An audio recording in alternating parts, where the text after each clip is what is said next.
everybody, and welcome back to the channel. My name is Amanda Ann, and today we're going to talk about an underwater town in the US.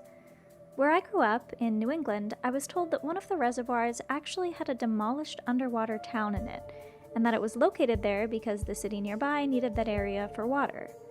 An example of that I want to talk about today is Lake Lanier in Georgia. Named after Sidney Lanier, a poet and Confederate Army veteran, the lake resides in North Georgia between Gainesville and Beaufort. One of the most well-known towns that's been absorbed by this lake is Oscarville. Apparently in 1870, Oscarville was an agricultural marvel. The farmers fought off the boll weevil infestation that tormented Georgia, and the town survived the Great Depression. They were invincible, right? Well, not at all. Patrick Phillips' 2016 book, Blood at the Root: A Racial Cleansing in America, sparked a newfound interest in the long-forgotten Oscarville. Phillips detailed the 1912 lynchings and subsequent riots that began with the sexual assault and murder of a young white woman named Sleety McCrow. Out of fear, about 1,100 black people fled Oscarville and Forsyth County to escape racialized violence. Despite the town's agricultural accomplishments, this is the story that defines Oscarville. NPR spoke with Phillips about this event and the subsequent displacement of these black people. 2 teenagers were even hung in public executions following a very short trial. It's also been said that on the day of May Crow's funeral, bands of white men burned black churches, set fire to black people's homes, and fired directly into their cabins. There were fears among the white men that these black people were going to rise up and rebel, so they were suppressing them.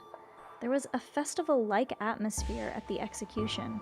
Some 5,000 people came out to see it, and this disturbing event forever marred Oscarville's history. It was a few decades later when Oscarville did gain attention again, but this time from the government, as they wanted to use the land for a lake and construction of the Beaufort Dam. The government began purchasing land, the first of the transactions being in 1948, when Henry Shadburn, an 81-year-old ferryman, sold his 100-acre farm to the U.S. for $4,100. Over the following years, the government purchased more than 50,000 acres total for around $50 an acre. Estimates say that about 250 to 700 people were bought out, and those who refused to sell had their land seized, and they were forcibly removed. According to my source, construction of the Beaufort Dam finally began on March 1, 1950. It took 6 years and $45 million to complete, and by 1956 the backwaters of the Chattahoochee River began filling the once dry crevices and valleys of the North Georgia foothills. With each passing week, month, year, the water creeping closer and closer to what had become abandoned towns and homesteads, filling to such an immense proportion that the new Lake Lanier took between 3 to 5 years to reach its, quote, full capacity at 1,071 feet above sea level. But by this time, most of the signs of past human habitation had been drowned by the water long before. 6 churches and 15 buildings had been deconstructed and moved, yet those made of concrete and brick were pretty much just abandoned. 20 cemeteries had their remains disinterred and moved. Many of them were smaller, family-based, and common in Georgia at the time. It's unlikely that these bodies were ever successfully relocated. Though some buildings were moved, many others stayed. In 2001, when a drought dropped the lake 15 feet below capacity, the top rows of Looper Speedway's old concrete grandstand were even exposed, a reminder that the town still stood there, underwater, partially intact.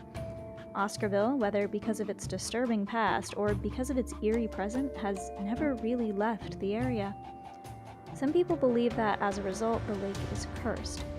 There's supposedly an unusually high number of deaths there, and estimates put that at about 675 since 1956. 675 accidents, that is.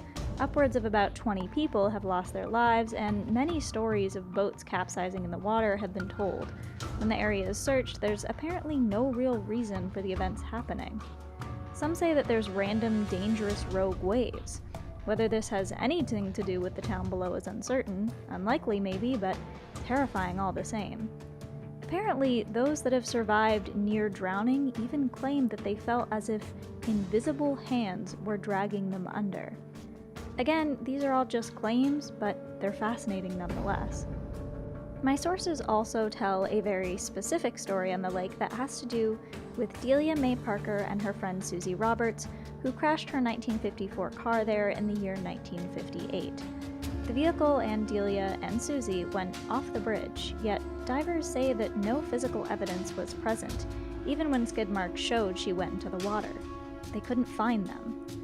Apparently, 31 years passed before Susie Roberts' 1954 Ford was finally found, when in November of 1990, the lake bed was dragged in preparation to set the foundation for pillars of a new bridge.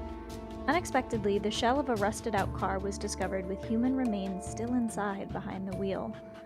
Though the personal belongings found in the car, a purse, rings, and a watch, Susie Roberts was able to be identified, and in light of this discovery, it was concluded that the young woman found decades before was in fact Delia Mae Parker Young. At least she had been found. For 3 decades, Susie, though, had been trapped in the car, hidden under 90-plus feet of water, having come to a rest on a steep slope, stuck within the tree trunks, mud, and other debris that make up the bed of Lake Lanier. But now, she, and of course Delia, had been put to rest. It's no wonder people claim that these women, as well as other apparitions, haunt the lake. Given these dark histories, I would be more surprised if people said the lake wasn't haunted. Delia and Susie's deaths have been confirmed by other sources as well. This isn't a random bit of folklore, but it's been reported by multiple sources. I'm also curious why it's only one Lady of the Lake instead of 2, as both Delia and Susie did pass there. It could be because, as I mentioned, Delia's body was found earlier, so perhaps when her body was found is when the legends began, but you would think that it would be 2 Ladies of the Lake. Either way, I'm really relieved that the families could get this closure, as devastating as it may be. It could also just be the size and popularity that contributes to the many accidents. After all, the lake holds 625 billion gallons of water. This is the equivalent of almost 1 million Olympic swimming pools after all, so it's not small by any means. Though I can't say for sure if the structures underneath may alter the ecosystem in it, there's always the possibility that the waves could be unpredictable because of that. I guess I'd have to see studies related to that, but without a doubt, it's creepy. Haunted? I'm just not so sure. Isn't anywhere where there's a lot of bodies haunted? Couldn't you argue that any lake that does have a body in it is haunted, and that many of them probably do? I don't know, but it is a bit creepy to think about. I do understand why this went a little bit viral on TikTok with people saying don't visit there, but personally, I guess I don't know if I can really believe the stories, but I would be curious to hear what you guys think. What do you believe about Oscarville? Do you believe it's haunted or just a really dark piece of history? Let me know what you think in those comments down below, and I will see you in the next one. Bye, guys!